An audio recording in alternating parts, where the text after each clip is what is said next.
So I decided that I would do a little follow-up.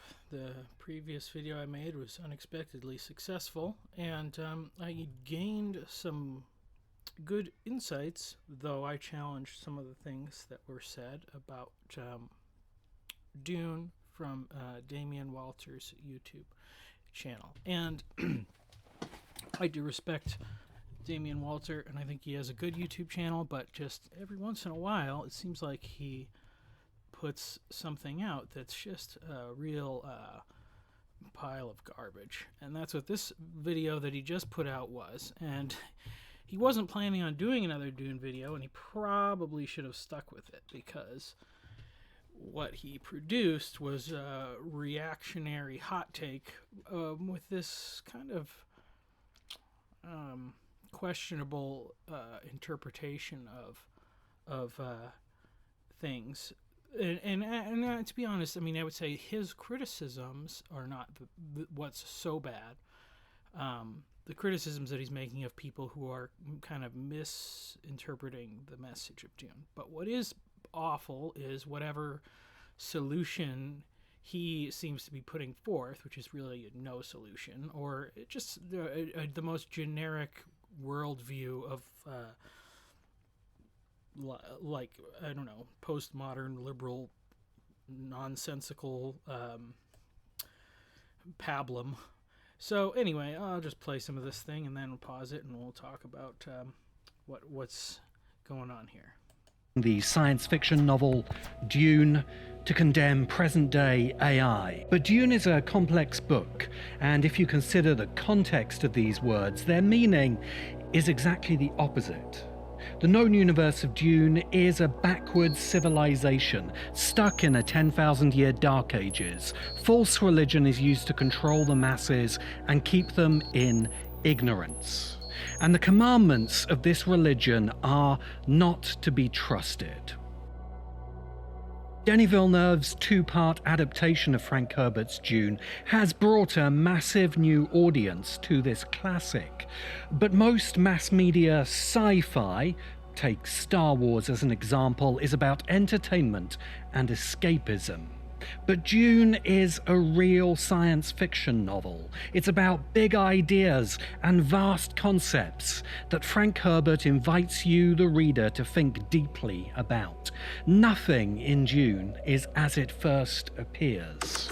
One of the major inspirations for Dune was the Foundation saga by Okay, so I'm sure we can probably say that's all fine, in that he's saying, yes, the story is more complex and things are not as they appear. And that nothing, well, nothing is what it appears. Well, that really depends, I guess you could say, on how you seem to think other people are misinterpreting it. And it would absolutely be wrong to say that, like, the central tenet of the story Dune is anti-AI. It's a post-AI culture. That's the part of the mythology there, is that they had the AI Terminator style, Skynet takes everything over, and then once that is finally torn down, humanity has to rebuild, and they're living under a sort of voluntary ban against repeating that particular error. So so to say that, like, the book is against AI as we are now interacting with it or whatever, clearly that's not what it's about. That's not even, it wasn't on the radar when the book was written. The story is about what happens to humanity after such problems may come. Isaac Asimov, the book that reinvented space opera, not as pulp entertainment, but as serious science fiction. Foundation proposes the high concept of psychohistory, a science that predicts the future of civilization and charts the growth of the Foundation as a truly scientific society. But Frank Herbert believed that any science of history would lead humanity to a dark future of totalitarianism, as happened under communism in the 20th century. Dune imagines that dark future where humanity has turned away from freedom towards fear, power, and back to the totalitarian rule of priests and aristocrats. Put your right hand in the book. So here's this thing that humanity has turned away from freedom. And this is kind of the thing of like, what the heck are you proposing as a change in worldview, and where does this freedom come from, and why would people get rid of it? And freedom, to quote the patriotic people, freedom isn't free. There's a cost to these things, and the balance, of course, is how do you get people to agree to limit their own freedoms for the sake of other people's freedoms? Because there's no inherent goodness or whatever about humanity that people all get to, because if you take this Darwinistic approach to humanity and posit that way back when we were far closer to being animals than whatever we are now, well, nobody's restricting the behavior of animals with laws. Animals are completely free, and they are free to pursue animalistic lifestyles. So, I'll just keep going. In real human history here on Earth, our elites have retarded human progress again and again by demonizing and banning technologies. Ruling classes in medieval China prevented technological progress, including gunpowder and boat building, to isolate and dominate their population. Now, this is where I say this thing that he's quoting about China may in fact be the only example of elites as a governmental agency or whatever restricting technology from people, and especially from the populace, and this seems to be just a characteristic of Chinese culture, that they are extremely internally focused and always caring about their own population and trying to control their own population, because this is not the case in the West. And technology itself, and this has to say, because he will say that backward people are anti-technological, and I think that that's true. I think that Christians are often too critical of technological advancement. It's an easy boogeyman to poke your finger at, but what really matters is the person wielding it.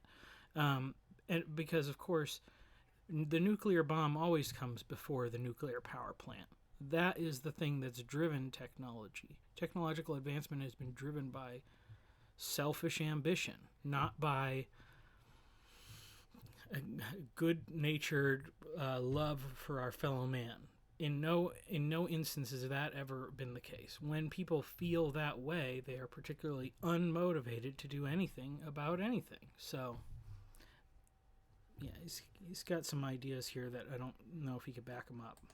Frank Herbert shows the same process in Dune. The Great Houses dominate planetary populations, and the Guild and Bene Gesserit maintain galactic control, keeping humanity locked in a dark age. We learn about the Butlerian Jihad from Mother Superior Helen Mohaim, who literally believes that humans should be killed like animals unless they pass her test to join the elite. She's an actual fascist, genetically breeding an actual master race. So unless here is what she's saying. She literally believes, like, come on, man, you're using the trigger words here. You're letting your Trump derangement syndrome show or whatever with the literally a fascist. What is she saying? That he might be human. So there's something that transcends humanity. There's something transcendent about human nature other than an animal. An animal is completely driven by instinct, and a human can subdue their immediate concerns for a greater goal. Now, what she's saying, to escape a trap and and kill the trapper. Well, maybe killing the trapper is not the highest goal, but either way, it's not that. There, if you do not think that subduing your own interests for temporary, to temporarily subdue a immediate need for the sake of a greater goal in the future, then what? How is a human different from an animal in that regard? Unless you really like fascism, ignore everything she says. Frank Herbert was quietly testing the reader to see if they'd noticed that the Atreides themselves are morally questionable. We're all descended from the harems of those feudal lords and priests, going back 6,000 years, in pyramid-shaped hierarchical societies. Now, our mythology is supposedly anti-hierarchical, and yet, look at the number of our myths, especially in recent years, that have extolled hierarchy. Game of Thrones, Lord of the Rings, and in some cases, George Martin in Game of Thrones, and Frank in Dune. Both of them were very upset when they realized that these mythologies, which they tried to make feudalism as gruesome as possible, wound up getting millions of people saying, "Ooh, how cool." In the words of David Brin, two-time Hugo Award-winning author, the false religion of the Bene Gesserit has been used to lobotomize humanity for 25,000 years. Okay, so now I get into this thing of, the message of Dune was that feudalism is so bad and such, and that the Atreides are the ones we are supposed to question. Maybe we should question them, but as they're presented in the context of the story, where does an alternative that come from that condemns the Atreides? Because the only alternatives we have is the Harkonnens that are completely immoral and have no moral compass whatsoever, no reason other than power and their own self-interest driving them. And then you have the Emperor, who uses a facade of order and morality to try to exert control. Of course, everybody is in an unstable position because nobody can let their guard down to try to create a common cause of interest with anybody else. So everybody is out for themselves. That is kind of the position that's putting themselves in. But what we can judge is how the people judge each other's within their own systems. And so you have, of course, the Harkonnens that just are really like a slave-driven, people as commodities kind of environment. And then you have the Emperor, and he's got his prison planet, and that's where the Sardaukar come from. And that's an exploitive system where he's basically artificially creating a harsh environment where he can create tough soldiers, because that's his main thing. The Sardaukar are the most feared soldiers in the galaxy. And then you're presented with the people on Caladan and the Atreides, who are, is presented that they're in a tight spot financially in their obligation. They do not have the resources to fully take over everything. They can't repair the infrastructure when they get to Arrakis, and essentially, unlike the Harkonnens, who are wealthy enough to rule from their homeland, the Atreides are forced to go to Arrakis in person and rule from that place because they don't have the resources. But they're also presented as, the people are being presented as having genuine affection for the Duke, and so where does this criticism come from of like feudalism as such? Who is it always bad for? The people on the bottom? the I'm not going to defend feudalism and say that it's the best system. I don't think that's true, but it does have within it, and essential to keep.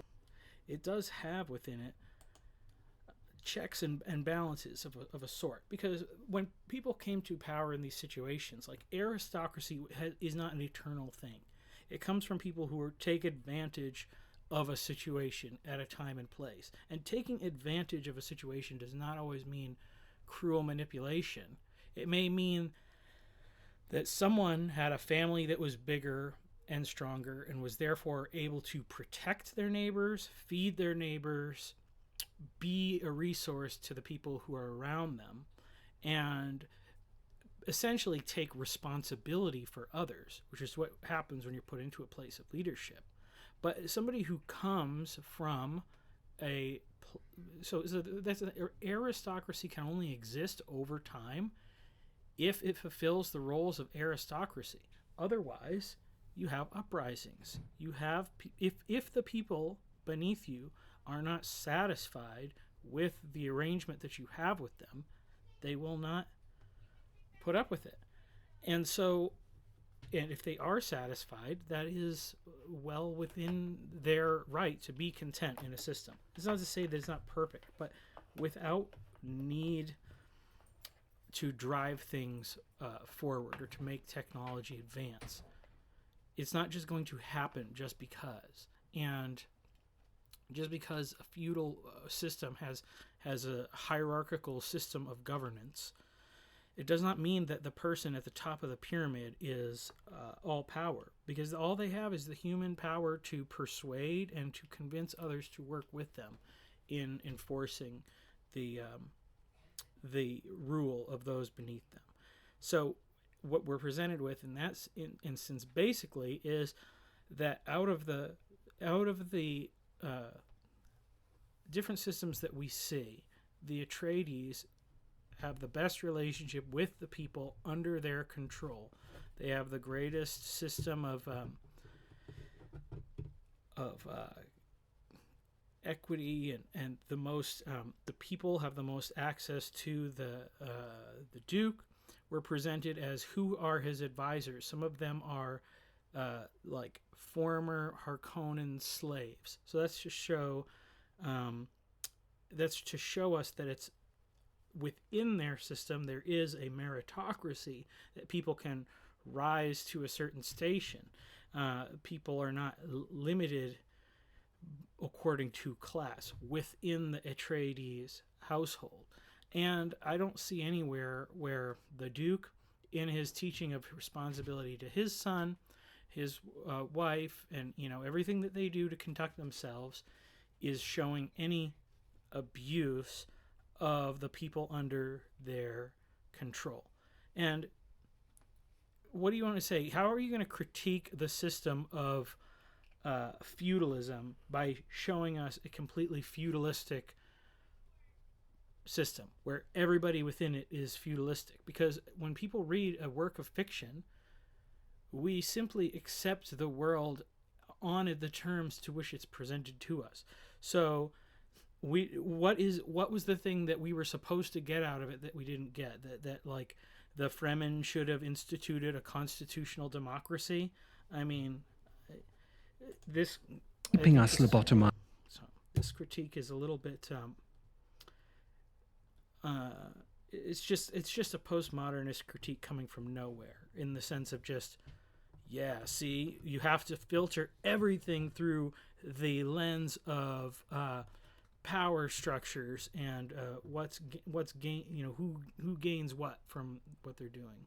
Humanity for 25,000 years. And essential to keeping us lobotomized is suppressing technologies of computation and AI. The commandment, thou shalt not make a machine in the likeness of a human mind, is a lie designed to dominate and control. So now that command that they're questioning here. All right, so here's the thing. You can critique man-made religions, or but we have to say what is the source of these things, and here's where later on he's going to kind of point and say that all these things are man-made or whatever. And I would say that obviously this is designed to show us a magisterial tradition that has made a decision after a catastrophic event to institute a new law. Now, this is based obviously on the second commandment, not to make a graven image, and what is, depending on what tradition you come from, how you interpret that. The second part of the command is more or less ignored, to worship it or to bow down to it, and which is to say, if you are in the most iconoclastic tradition, you would say that making the image is what's wrong, and in the other more correct interpretation, it would be to say that the worshiping of the image is what's wrong. And of course, that is much closer to the dangers of artificial intelligence. The danger of artificial intelligence is that we would begin to worship it or begin to view it as of a greater authority than our own nature or whatever. But this also brings into question the idea of, like, what does it mean to be made in the image of a human mind? And I guess you could say, within the context of the story, they are positing that computational ability is what is made in the image of is what the image of a human mind is, or the likeness of a human mind. But of course, in the absence of that, you have these other abilities developing, like the mentats and things like that, where it's to say people's ability without the thing, and this is obviously a much more central message to the story of Dune, is that this thing of when you take away the trying circumstance, people become weak in the absence of trying circumstance. Arrakis made the Fremen tough. Seleucus Secundus makes the Sardaukar tough. A lack of computers has made people's minds sharper. A lack of, whatever it is, once you have something that you can outsource it to, you lose your drive to be competent in that area. And what really Frank Herbert points out in repeatedly driving this point home is that human's nature is lazy and selfish and unmotivated. And without having a harsh circumstance forced onto us, we are not going to rise to any transcendent place. And if you think that technology and expanded consciousness is what is going to do it, then you are really dumb. So that's probably a chief part of the criticism of this video here. Which is worth remembering the next time you see the mainstream media using it to justify controls on AI. We get it. The universe is overwhelming. You're expected to govern entire planetary systems. Your spice quotas are higher than ever. And there's always another rebellion to crush. But what if there was a better way? Our integrated solutions empower business, great houses, and the imperial throne itself. From supply chain optimization to secure data transfer, we keep the machinery of civilization grinding. We are the hand that shapes trade, the blood that fuels industry, the power behind every throne. We are Chone. Display your loyalty to the mercantile with 15% off at sitebuy.com using code Chone. Okay, I'm recording this whilst editing this video essay because I can see flying towards me the objection that in volume 78 of Hack Writers of Dune by Kevin J. Anderson and Frank Herbert's son Brian Herbert, there is a full presentation of the evils of the AI uprising that led to the Butlerian Jihad. And this is why the spin-off novels in the Dune universe aren't taken at all seriously by anyone who respects the work of Frank Herbert. Herbert was trying to talk about the true threat facing the future of humanity, which is not AI, but our own ignorance and fear. And he was so frustrated that even passionate readers of his books didn't understand what he was trying to say, that he made it more and more exaggerated. He made the evils of our elite classes so Okay, so this is his thing. Our greatest, what is it? Our ignorance. say and that he fear. made it more fear, which is not AI, but our own ignorance and fear. And he was so Our own ignorance and fear is the greatest threat of humanity. No, I mean probably, but well, what the heck is the solution to that? AI being more into AI? No, that's well. I mean, AI is nothing. That's the thing. And that's why a law forbidding it is stupid, because it's nothing. Which is what Paul says about idols. An idol is nothing. But then when people believe that it's something, you shouldn't go with them to bow down and worship that thing, because then they take your presence as an endorsement of their foolish behavior. But you can eat the meat that gets offered, because there's nothing wrong with it, because somebody just waved their hand and did a magic thing. So saying ignorance and fear is our greatest problem. I guess this is probably because you know MAGA people are full of ignorance and fear, and I guess that would be that's obviously a group that Damien's highly triggered by. Well, ignorance, I don't know. It's hard to say. How do we judge somebody's ignorance of a future thing that hasn't come? Now this is a conservative impulse to say artificial intelligence is an unknown technology. We should be cautious with it. That's not ignorance. That's caution. Is it fear? Fears are not unfounded. Fear, the motivation of fear is for self-preservation. Courage is to subdue our fears. That's part of what Paul does with his litany against fear or whatever. So is that a bad thing? I don't know. Not necessarily.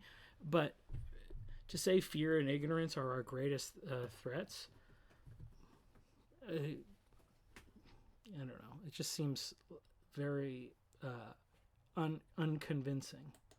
Frustrated that even passionate readers of his books didn't understand what he was trying to say, that he made it more and more exaggerated. He made the evils of our elite classes so overblown that he eventually presented a god emperor in the form of a worm.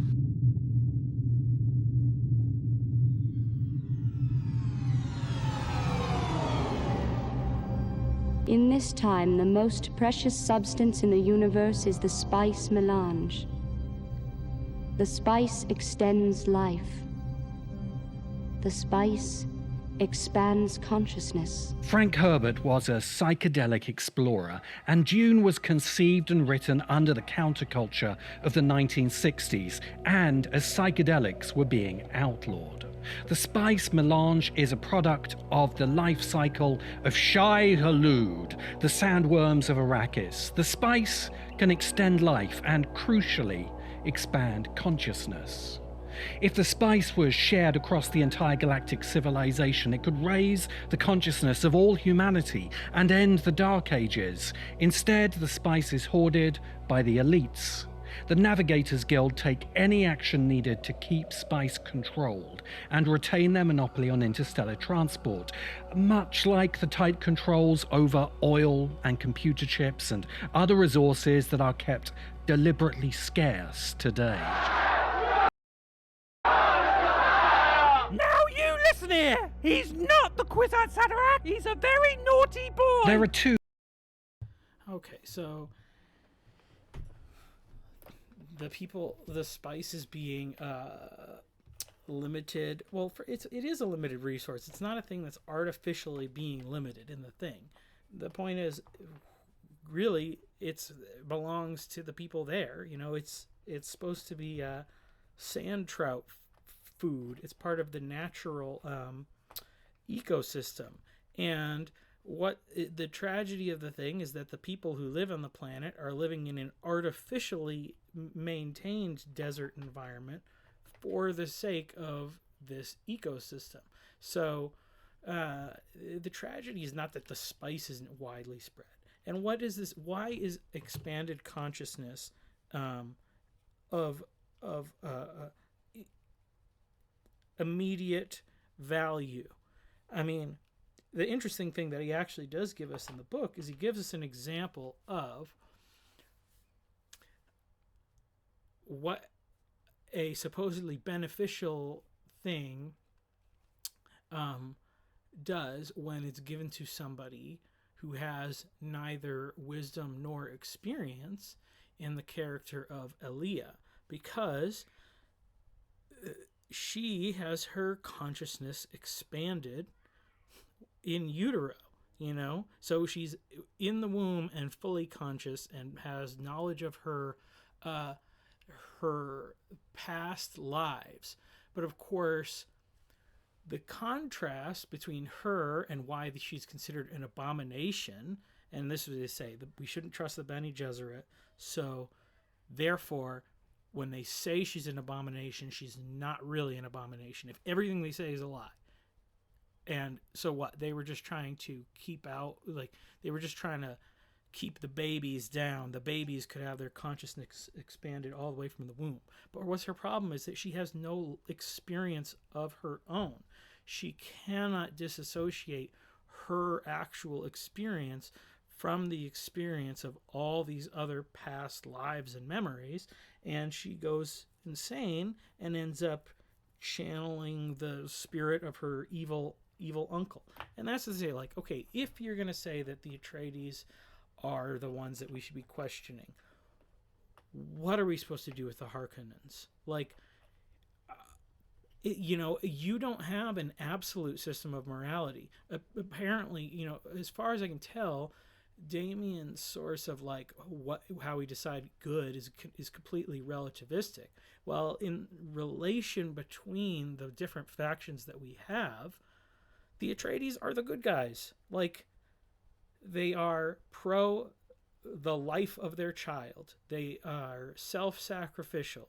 They are trying to promote the well-being of their people. They're trying to survive for the sake of the people under their care. We'll keep going.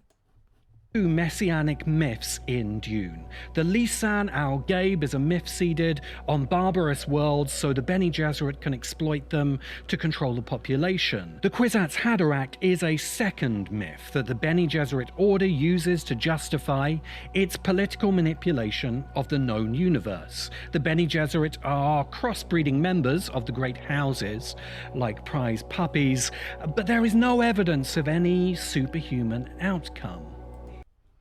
Well, say no evidence. I mean, that's not what's presented to us. We're supposed to believe that Paul on the one hand and Fade Rautha on the other hand are these pinnacle of physical species. And obviously, as they're presented within the book, the Bene Gesserit and their abilities are very impressive. And they have these abilities not merely through training, but it's the combination of training and the right genetics. Now, it's not to say the Bene Gesserit are right, because part of what I think comes forward is, they only have the information that they have access to. And they're very upset about, Paul breeding with this random Fremen woman. because they want him to breed with somebody within the system to preserve his line and all that. But what, and basically what's shown to say is like, Paul, is he the guy? Is he the Kwisatz Haderach or whatever? He's not presented as being as such. He's being presented as, maybe I am, maybe I could be.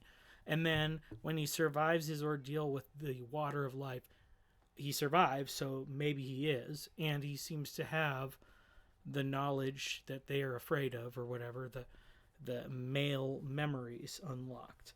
So, I mean, if they all have access to, and this is their thing, if they can access the memories of their past ancestors, and that's the thing, that if they all have it and they can verify it, like, even if you're going to say it's like, oh, they're crazy, well, they're all crazy, but they have things that they can verify with amongst themselves. Like, if you had a shared ancestor with somebody, which at some point, so as I say, at some point you're going to have everybody's going to have some shared ancestry, however far back, you can verify that. Then that the other person's not crazy. That you're having a real experience. So they're not showing them that they have no power. If that's what he's saying, I think he's reading this as a skeptic for stupid reasons. Frank Herbert doesn't want readers to finish Dune and be infused for messianic leaders. He wants you to question.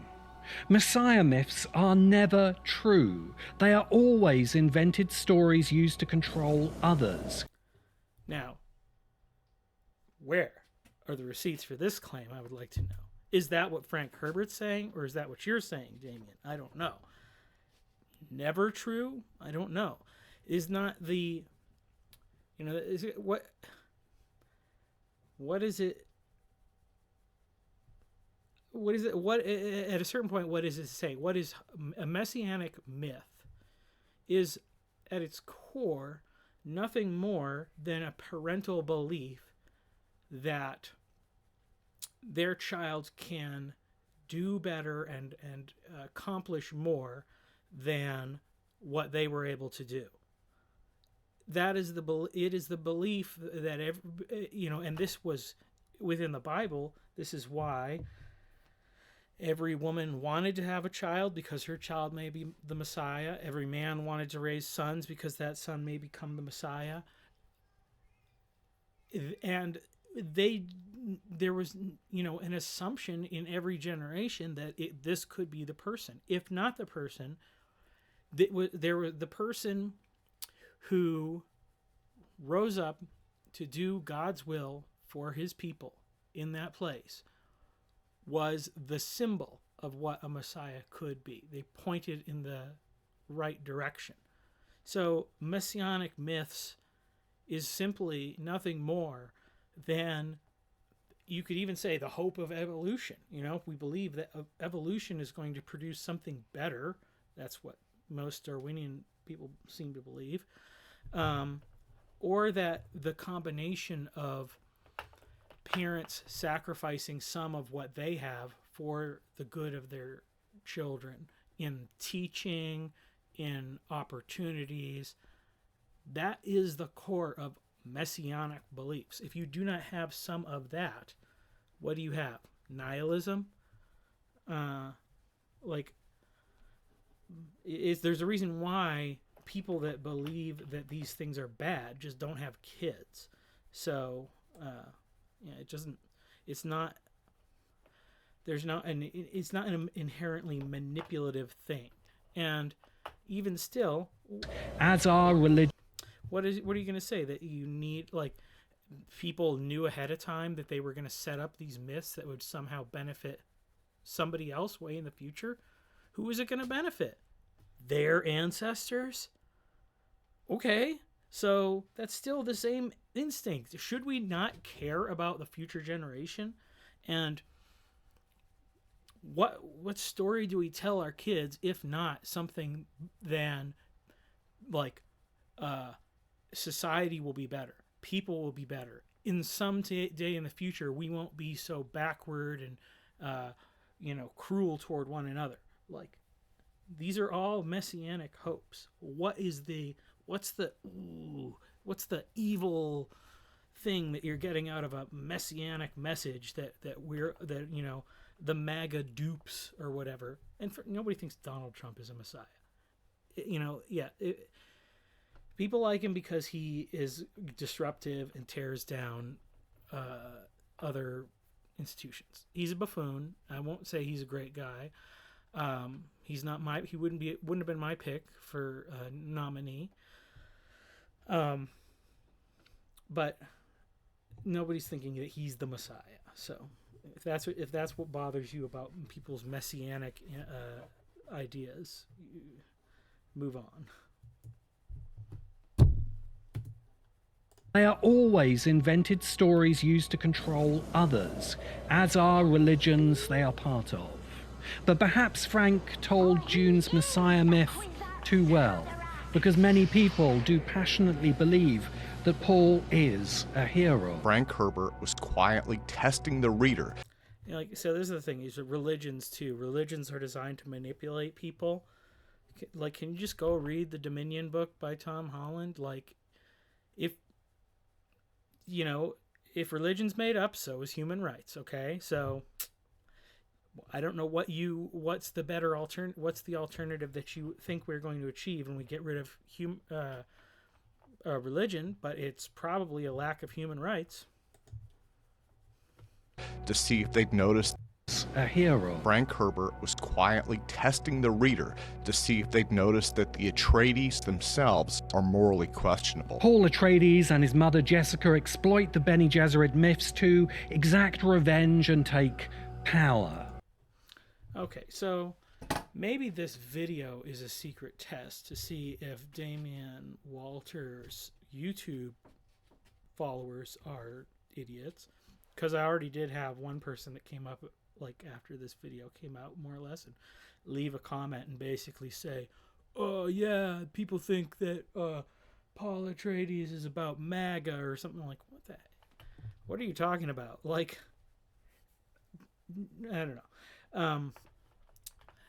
But this thing that we are meant to question, as I say, if you were going, on what basis do you question the moral character of the Atreides? By 2024 morality? By 1967 morality or whatever? In 1967, everybody would have liked to have Paul Atreides for president, probably, or Duke Leto for president.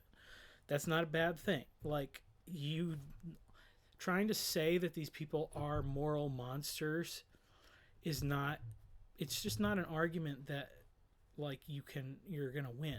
It only comes across as this, see, like this part where he's saying now, Paul and Jessica, they had motives. The Bene themselves are morally questionable. Paul Atreides and his mother Jessica exploit the Bene Gesserit myths to exact revenge and take power. The Atreides are an aristocratic elite family who use military power, propaganda, and secret police to keep the population of Caladan under their control. Where does it say that? It talks about they're like poor rice farmers or whatever. They are in control. They don't have to keep their population under control. It says that they do it by fostering affection amongst the people for their leader. How do you foster affection from your populace? By being a good leader, by being worthy of affection. People don't just love bad guys. You cannot say that this is that, like, they have these tools. Yeah, they have secret police because they have spies infiltrating them all the time. It's not because it's not their populace. It's Harkonnen infiltrators. Like, that's why they have secret police for. Like, you're just literally just making a list of things and saying, like, these things are inherently bad. Secret police is inherently bad. Whatever. It's just pathetic. Paul Atreides has been raised on myths of his own greatness and destiny. He is a trained killer raised to pursue power. He's not been raised on myths of his own destiny. He didn't even know that his parents had been training him as a mentat, because the training wouldn't have worked if he had known. And he felt betrayed by his parents to some extent, or conflicted about it. And what is his other experience? That that Paul is in his father's business, not uniquely in the place of somebody that's going to be an heir, but he sat under the tutelage of all of the leaders of his father's government, through Fear and Gurney and Duncan, and Dr. Dewey, the traitor, Huey, whatever his name is, the traitor, the doctor.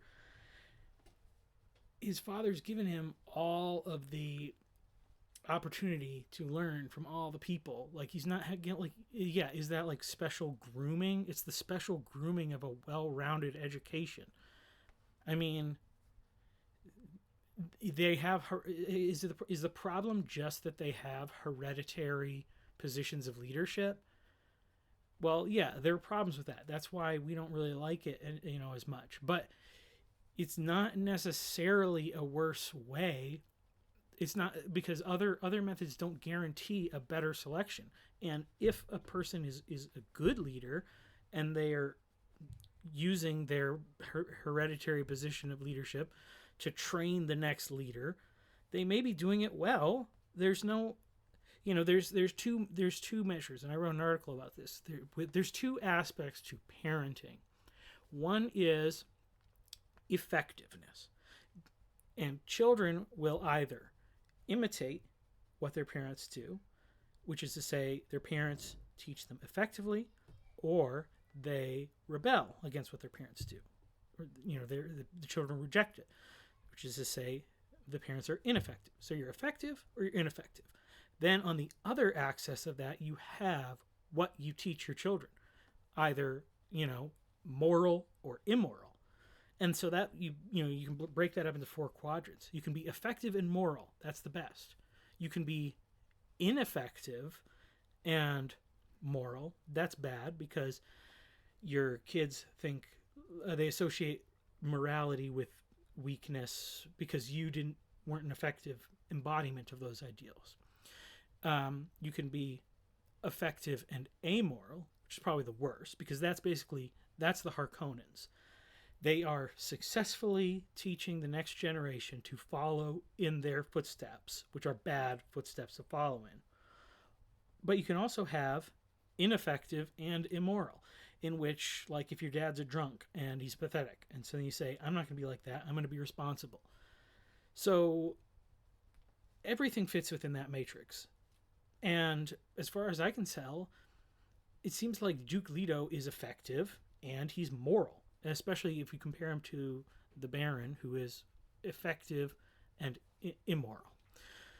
And not totally effective, like, because when it comes to a beast Raban, like, you can't teach the dumb guy how to govern well. That guy's just a brute, and he's just going to be a brute.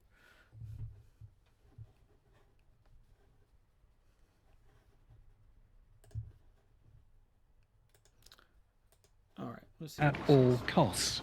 Paul is only the hero of Dune because we see events through his eyes, and because the other great houses are even worse. Okay, well, that part about the other great houses being pretty worse is a pretty big deal about why someone's only the hero. And what do you expect people to do with the things that they have? Use them or not use them? Like, this is this thing where it's like he's just saying there's some kind of a hidden morality that Paul and Jessica should have known about. And if they were truly moral people, they wouldn't have used it.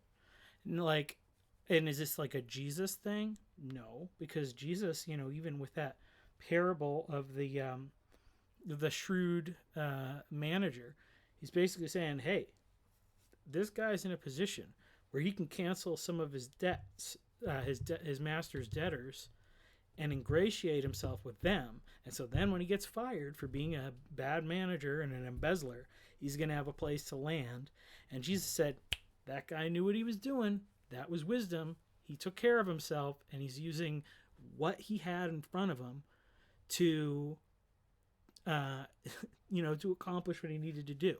And if you are a mother with like a teenage son and a child in the womb, what the heck are you supposed to do other than anything in your power to survive? And using deception, it's not a bad thing in the Bible. Abraham does it, Rebecca does it, Isaac does it, Tamar does it. She's more righteous than Judah admits, for doing it. Joseph does it to test his brothers, to see that they will be morally upstanding. I'm sorry, but that's a technology that people are using. As Reiki would say, it's a psychotechnology. Deception is a tool to be used wisely against evil people. Paul unleashes a religious jihad that kills billions of humans, and like all such power-hungry psychopaths, Paul believes this is an inevitable part of his own great destiny. Okay, and this is the thing of saying, oh yes, like in the book, it is presented as such that he is seeing possibilities that he's choosing what he judges to be the best of the possible outcomes. We can never know what the true possibility of the outcomes is. So in this saying, like, okay, Paul has knowledge of the future, and which I would say, you kind of have to believe he really has that when he's blind and can still navigate in the second book. Like, he literally cannot see, but his vision of what's happening in the world is good enough that he can get from place to place and navigate and do all of life. Well, yeah, he seems to be able to perceive the future, or see, his powers of prescience are real. That being said, even if somebody doesn't have prescience, this is the choice that every person must make. This is what wisdom is needed for. There are always going to be trade-offs to every choice that we make, and there will be consequences to the choices that we make, and we have to simply choose the best possible outcome. And what we're presented at in this book is clear examples of awful leaders who have the knowledge that what they do is intentionally subverting people, not caring about the people under their control, with the Emperor and the Harkonnens and the Guild and everybody else, the Bene Gesserit too. The Bene Gesserit are not good characters. They're pissed because they wanted to be in control of Paul. If he had come the next generation, they think they would have had their chance. But you can't control somebody who's actually in control. But they present us as he's basically choosing to take this thing. And yeah, some of this is like, okay, I will be the religious leader. It's not because he wants to do it. It's because he thinks that this is the best solution with the least death for the greatest amount of stability in the empire. What do you want a leader to do? Do you want a leader who says, I don't know what the outcome's going to be, so I'm not going to make any choices?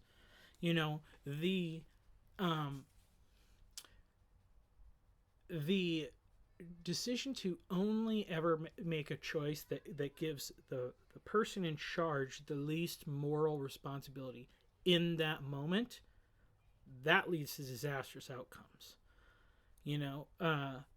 Because what are they doing? They're just trying to not have personal responsibility for everything that happens. That's just like somebody saying, I did everything, I followed all the laws, and it's not my fault that people didn't follow me along the way.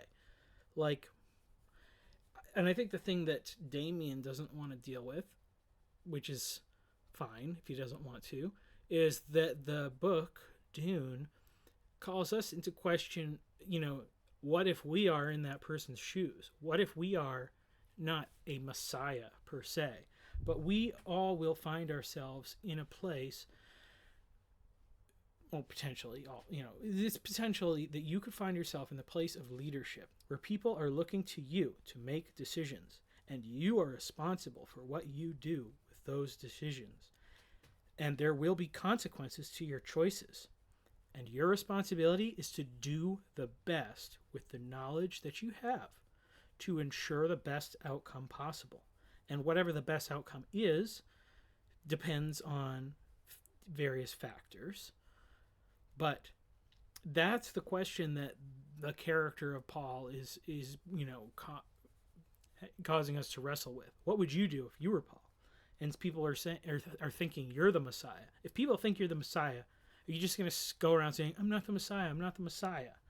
Or are you going to try to be the best Messiah that you can be? And you don't have to be a Messiah. This is literally what happens when somebody is king. If somebody becomes king because of a hereditary inheritance, they don't get to just say, I don't feel like I know how to be a good king, or I don't feel like I should be king, or I don't feel like I want to be king. You are king. What matters now is that you do the job and do it well.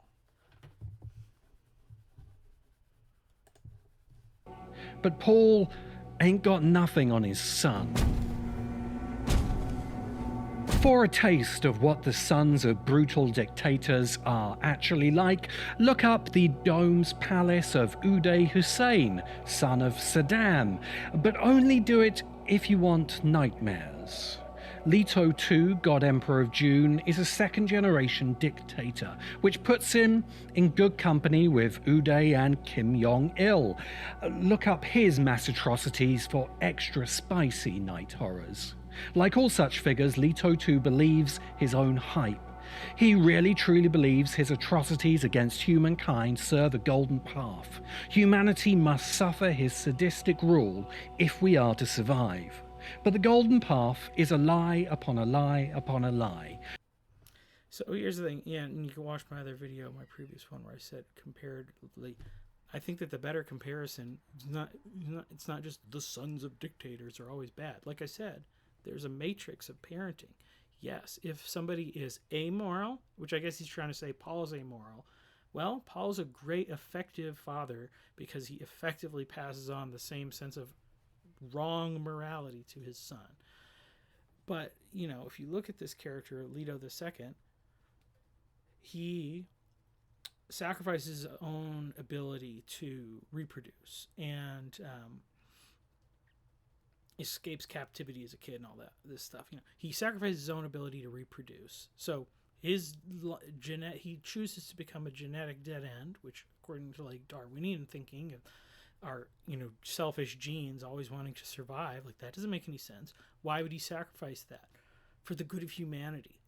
And yeah, he is the bad guy. He is the bad guy, but he knows he's the bad guy, and he's the bad guy that people deserve ultimately, because what you see is that after Paul goes through this whole thing of bringing peace through the empire, you just get people going right back to these games of trying to subvert and backbite and get in control, and everybody else is still wanting to be on top. And he's basically saying, okay, well, he throws his hat in the ring, and they can't wrestle power away from him. And then he willingly gives up his own life when humanity is ready, which is when he can no longer predict the future of what they are going to do. You cannot, and then that's what we're presented in the thing. He's always having people try to assassinate him constantly. People are always trying to betray him. He always knows what's happening. He is bored of being in control, and he is challenging humanity to rise up and take over for him. And finally, it happens at the end of book 4. So yeah, he is the bad guy, but he's a benevolent bad guy. He's smarter than us anyway. And again, it just goes to the whole thing. If you're just going to say having somebody in control is awful, that's fine. You can think that, but that means that you have to take responsibility for the freedom that you think you deserve, or that you think is such an inherent good, and what are you going to do with it?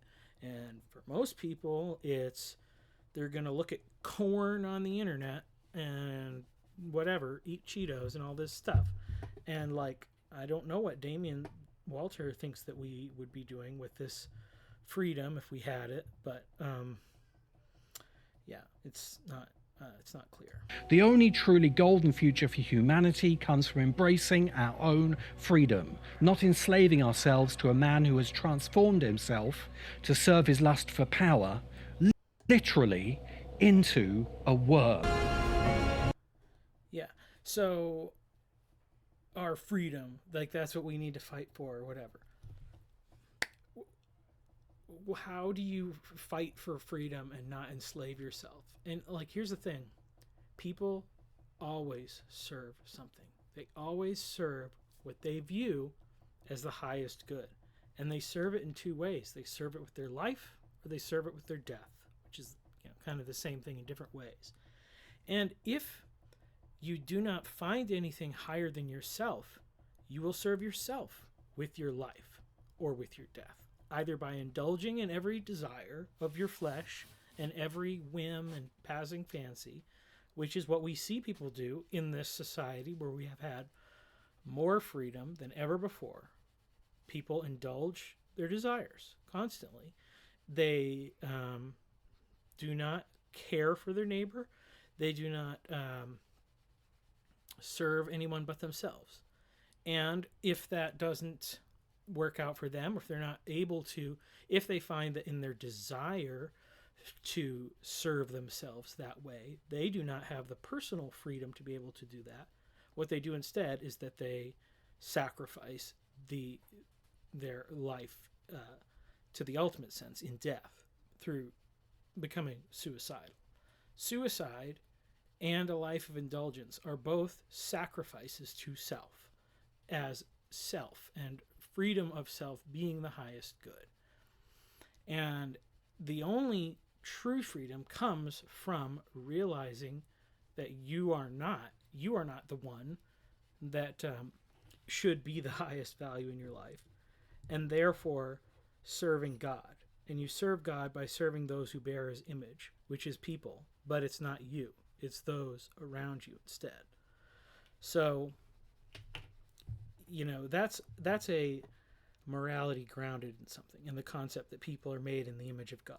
Freedom is not a strong enough base for morality. Imagine if Paul Atreides had made his crusade to truly liberate humanity instead of killing billions.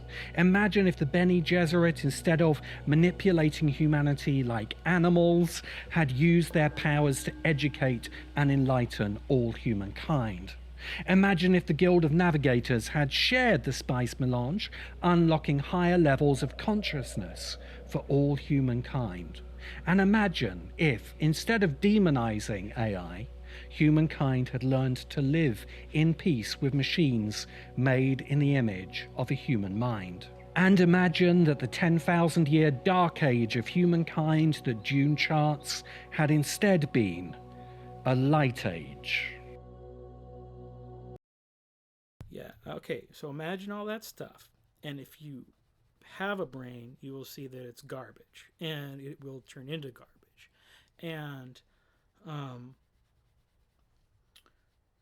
if Paul didn't kill billions, he would have killed trillions, or somebody else would have, or whatever. Like, you can't do whatever you want, except for piss off people that are stronger than you. So what's the point? People that are what are you saying here? People who are stronger than me should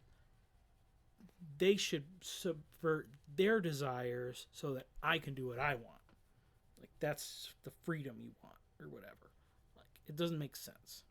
So anyway, this was a hot piece of garbage. It was a stupid take. Yeah, there's some criticism there that's probably valid. People shouldn't be trying to use Dune as an anti-AI message, because that's not what it's about. It's not about AI at all. AI is boring. AI will screw people up, and then they'll get over it, and then there will be people that are smarter that won't be screwed up by AI. It's like it'll be the same thing with phones. Like the phone addiction thing will be less. People, all this stuff. It side rails people until they get over it, and then they realize these are not suitable replacements for God, and so then they just get over it until the next thing comes along that tempts us. But ultimately, there's nothing. That's not what the point of the book is. Like none of that is not any of the interesting questions. The ecological questions are interesting insofar as how those things change human motivations and things like that. But yeah, this is just a bad take that he had on this one. It wasn't great. So anyway, thank you for listening.